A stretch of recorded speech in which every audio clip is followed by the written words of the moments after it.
Bismillahirrahmanirrahim. Assalamualaikum warahmatullahi wabarakatuh. Baik, di sini saya akan mempresentasikan hasil rangkuman saya untuk memenuhi UAS mata kuliah studi Islam Akhlak dengan dosen pengampu Dr. Haji Ahmad Alim LC.MA. Sebelumnya, saya izin memperkenalkan diri. Perkenalkan, nama saya Riri Aramli dari Fakultas Ekonomi dan Bisnis, Prodi Manajemen, kelas reguler 3A. Baik, di sini saya akan menjelaskan 8 materi. Materi yang pertama berjudul Akhlak kepada Tetangga. Akhlak kepada tetangga yang dimaksudkan dalam Islam adalah sikap dan perilaku yang seharusnya dilakukan atau dijauhi oleh seseorang dalam hubungannya dengan tetangga. Allah Subhanahu wa taala berfirman pada Quran surah An-Nisa ayat 36 yang berbunyi, "Dan sembahlah Allah dan janganlah kamu mempersekutukannya dengan sesuatu apapun, dan berbuat baiklah kepada kedua orang tua, karib kerabat, anak-anak yatim, orang-orang miskin, tetangga dekat dan tetangga jauh, teman sejawat, ibnu sabil dan hamba sahaya yang kamu miliki. Sungguh, Allah tidak menyukai orang yang sombong dan membanggakan diri." Tetangga dibagi menjadi dua, yaitu ada tetangga dekat dan tetangga jauh. Dapat diukur dari 40 rumah ke depan atau ke belakang dan 40 rumah ke kiri atau ke kanan, menurut Mahjab Syafi'i. Bertetangga ialah bagian dari keimanan seorang hamba. Malaikat Jibril mewasiatkan tidak hanya satu kali, tetapi sampai beberapa kali kepada Rasulullah tentang bertetangga, karena sangat pentingnya menghormati dan berbuat baik kepada tetangga, sampai Rasulullah mengira bahwa tetangga bisa menjadi seorang ahli waris. Rasulullah pernah bersumpah, "Demi Allah tidak beriman," sebanyak 3 kali. Sampai sahabat bertanya, mengapa Rasulullah sampai bersumpah 3 kali, yang artinya bukan masalah kecil lagi. Lalu sahabat bertanya kepada Rasulullah, "Siapa yang engkau maksud yang tidak beriman itu ya Rasulullah?" Lalu Rasulullah menjawab, yaitu orang yang tetangganya tidak merasa nyaman dengan keburukannya. Maka dapat disimpulkan bahwa sebagai seorang muslim harus menjadi tetangga yang terbaik untuk tetangganya, karena orang bisa terhambat tidak masuk surga karena disebabkan tidak memiliki adab yang baik terhadap tetangga. Materi yang kedua berjudul Jiwa Mutmainnah Melahirkan Akhlak Mulia. Mutmainnah adalah jiwa yang beriman dan tidak digelitik rasa takut dan duka dalam hati. Mutmainnah bisa diartikan sebagai jiwa yang ikhlas, yakin, beriman, dan juga jiwa yang ridho dengan ketentuan Allah dan yang tahu bahwa sesuatu yang menjadi bagiannya pasti akan datang kepadanya. Mutmainnah merupakan tingkat tertinggi dari jiwa yang dimiliki manusia, puncak dari segala kebaikan manusia apabila telah mencapai jiwa mutmainnah. Ketika jiwa sudah mutmainnah, cirinya yang pertama, ridho terhadap apa yang telah Allah berikan kepadanya. Yang kedua, jiwa akan tenang ketika kita semakin beriman. Yang ketiga, ridho terhadap qada dan qadarnya Allah. Keempat, yakin terhadap janji Allah. Mutmainnah itu diambil dari kata isim yang berarti itminan dan kata fiil itma'ana yang artinya tentram atau tenang. Apabila kata ini dikaitkan dengan jiwa manusia, berarti manusia yang diberikan oleh Allah ketenangan di dalam jiwanya, tidak mudah putus asa, tidak pesimis, jiwanya senantiasa takdirnya Allah Subhanahu wa taala. Ibnu Katsir mengatakan bahwa kata mutmainnah itu artinya jiwa yang tetap, yang istiqomah, dan jiwa yang berfokus bersama Allah dan kebenaran. Lalu Imam Ibnu Atsyur mengatakan, jika seseorang ingin memiliki jiwa mutmainnah atau tenang, kuncinya ada di dalam hati, yakin dan membenarkan, tidak perlu ragu terhadap Al-Quran dan ajaran Allah. Rasulullah mengajarkan doa pendek agar mendapatkan jiwa yang tenang.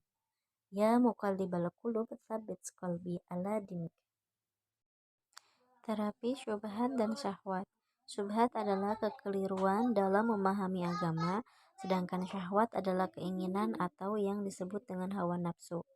Menurut Imam Abil Iz al-Hanafi dalam kitabnya yang berjudul Syah al-Aqidah al-Tahawiyah, beliau menyebutkan bahwa penyakit hati yang ditimbulkan oleh syubhat itu lebih berbahaya daripada penyakit hati yang ditimbulkan oleh syahwat.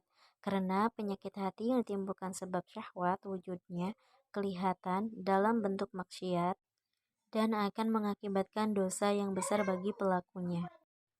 Pada kitab yang dituliskan oleh Ibnu Qayyim al-Jauziyah rahimahumullah yang berbicara bagaimana metode mensucikan hati, karena pada dasarnya manusia itu kuncinya ada di dalam hati. Sebagaimana Rasulullah telah mengatakan, ingat di dalam diri manusia ada segumpal daging, yang jika baik maka baik pula seluruh perbuatannya. Begitu pula sebaliknya, jika buruk maka buruk pula perbuatan dirinya. Segumpal daging itu ialah hati manusia. Ibnu Qayyim mengatakan bahwa sebab rusaknya hati manusia itu terbagi dua perkara. Yang pertama, dibersihkan dari setiap syahwat yang menyelisihi perintah Allah Subhanahu wa taala. Yang kedua, bersih dari setiap syubhat. Allah Subhanahu wa taala telah menjelaskan kepada manusia bahwa yang halal itu jelas dan yang haram pun itu jelas. Karena syubhat itu berada di tengah-tengah antara yang halal dan haram, maka syubhat itu meragu-ragukan perasaan manusia apakah ini halal atau haram. Materi yang keempat berjudul Meneladani Akhlak Rasulullah SAW.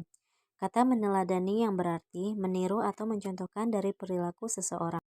Sebagaimana telah Allah turunkan Quran surah An-Nisa yang berbunyi, siapa yang taat kepada Allah kemudian taat kepada Rasulullah, maka mereka itu akan bersama orang-orang yang Allah telah berikan nikmat dari para nabi, dari orang-orang yang sidik dalam keimanan, para syuhada, dan orang-orang yang soleh, dan itu adalah sebaik-baiknya teman.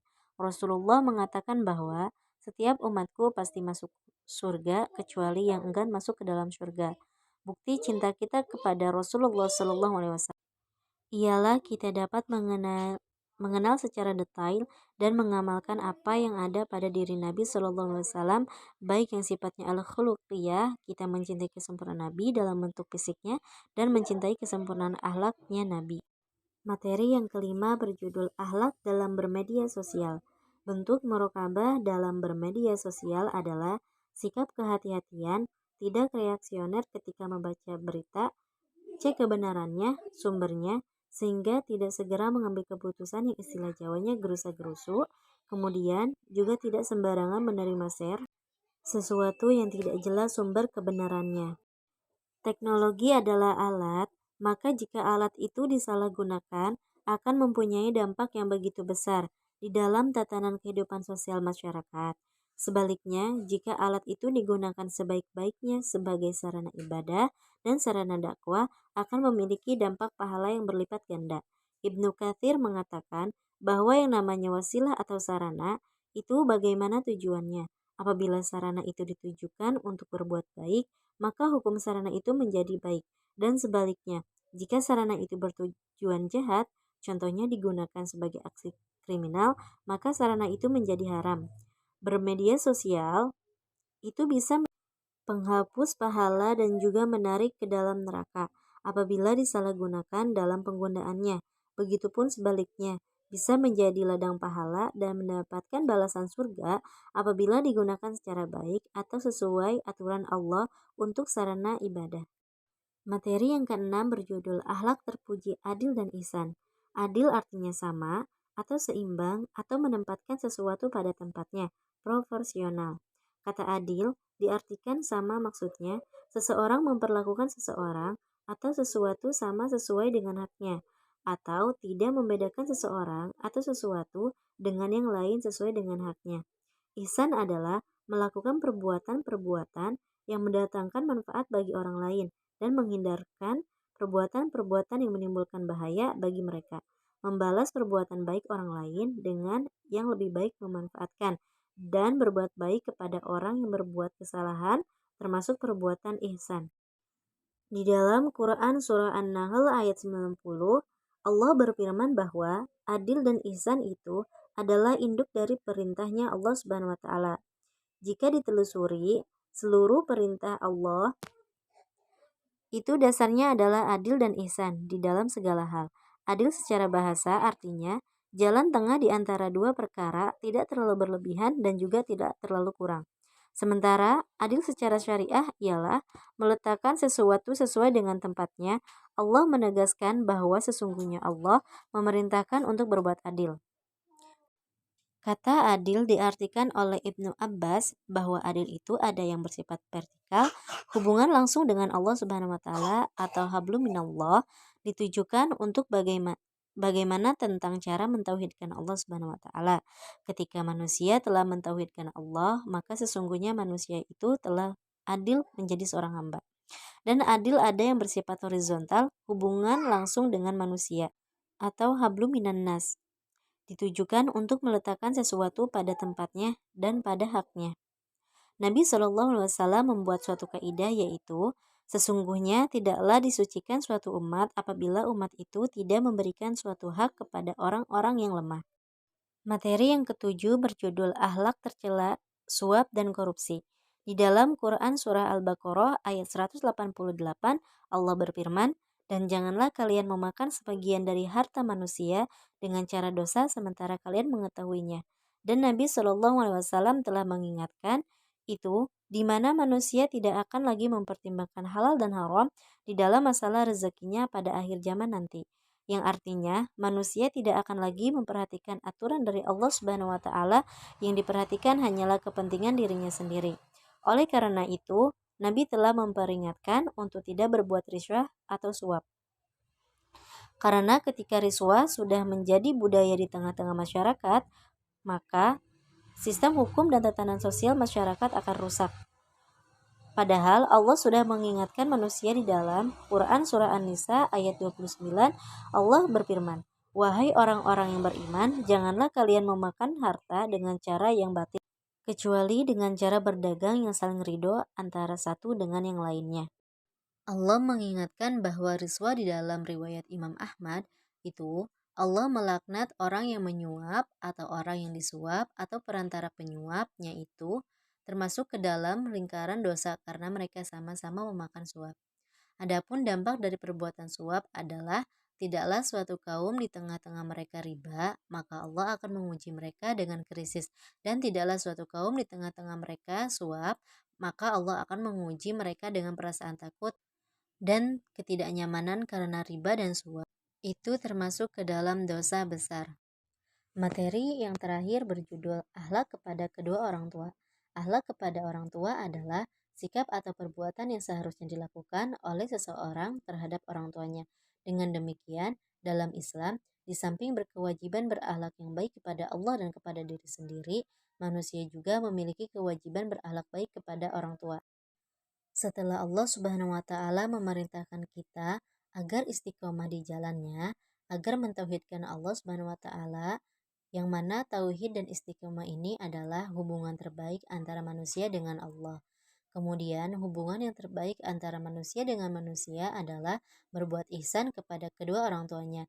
Jika dilihat dari berbagai macam ayat di dalam Al-Quran, pasti setelah Allah memerintahkan bertauhid, kemudian perintah yang kedua adalah menghormati kedua orang tua.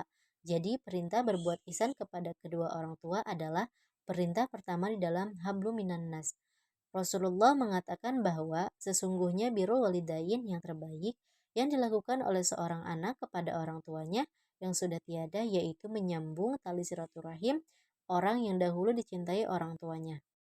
Baik, mungkin hanya itu yang bisa saya sampaikan. Kurang lebihnya mohon maaf apabila ada kesalahan-kesalahan kata dan dalam penyampaian, karena kesalahan datangnya dari diri saya pribadi, dan apabila itu kebenaran maka datangnya dari Allah Subhanahu wa taala. Terima kasih. Wabillahi taufiq wal hidayah. Wassalamualaikum warahmatullahi wabarakatuh.